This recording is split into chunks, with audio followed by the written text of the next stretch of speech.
Street riding's an art. It's a passion. It's a lifestyle. Guys and gals of all ages in communities all across this great land of ours are designing and building street rods that deserve a thumbs up. Our mission? To find these works of art and showcase them so that this passion is never lost, because street riding is more than just a hobby, it's an addiction. This is Street Riding American Style.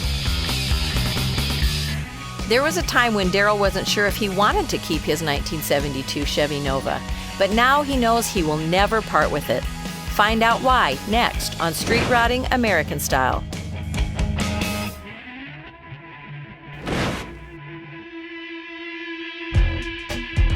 All right, Daryl, I think what really grabbed my attention was the bright red of this beast. But what are we looking at here? It's a 1972 Chevy Nova. Okay, the 72 Chevy Nova was probably something that you had when you were in high school or not? I bought it in '77. I was the second owner to it. Were you really? And I was a sophomore in high school. Okay, so what led you to a Nova? Well, I saw it throwing newspapers one day. It was parked alongside the route I used to throw newspapers on. It had a for sale sign, and that's And you where... broke a window with a newspaper with it and you had to buy it? No, I knocked a flower pot off. Oh, did you really? No. And I knew the people that had it too, so I stopped and talked to them and worked a deal out on it, and that's how I ended up buying it. Was this a muscle car in its era? Yes, it was. Is it still a muscle car today? Yes, it is. What do you have under the hood? It's a 350 now with a little smaller cam in it, 650 double pumper, heads have been redone, and a Muncie M20 4-speed in it. Oh, so you got a Muncie 4-speed in this thing? Yeah.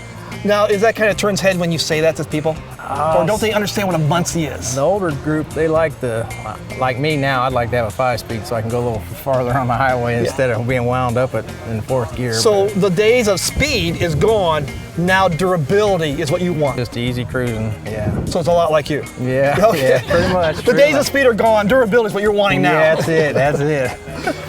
Tell me a story about the trunk though, because there's got to be a story behind that. Yeah, the car was actually, I drove it up to about 89 and parked it, and I always told my son after he was born, and about 4 years old, that it was going to be his car in high school. Right. It was going to be something that we could do together.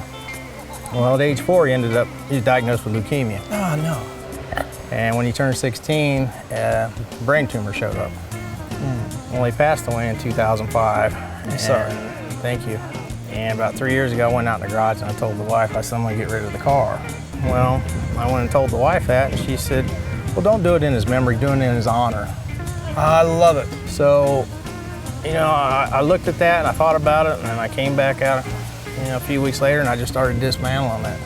So, I sat down, I started building models and painting in different ways. Did you really? To see, yeah. So you built model cards of this to see what you wanted? We got 6 of them at home, built different ways. Wow! Then we came up with the scheme on it, and the wife picked out the old style Kragers, the old school Kragers. His tassels from graduation are there because he did graduate. I saw the tassels there. You didn't have dice, you had tassels. Because that is old school also, to hang tassels from the rearview mirror. Those are my tassels from 1980 and his from 2005. Combined together. So together. Well played. The little soldier on the dash is when I tore the car apart. I found it in the ductwork for the defrost. Right. So that's where the little toy soldier came into That play. was his when he was playing in it. Yeah, that's what I found in the car, so I saved it. Did it give you more of an incentive to finish it? It's when you knew he was going to be making it for his honor? Yes, it did. It put more drive behind it. I'd go out there in front of a sandblaster and stand for hours on end just sandblasting parts. Right. I'm not going to say it was an easy battle because there was a lot of cussing and discussing.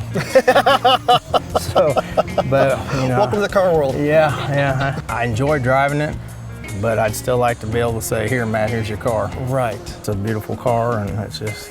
It really is a beautiful car. Thank you. I bet you it sounds beautiful too. So I would like to ask, can I hear this bad boy? Yes, you can. This would be awesome.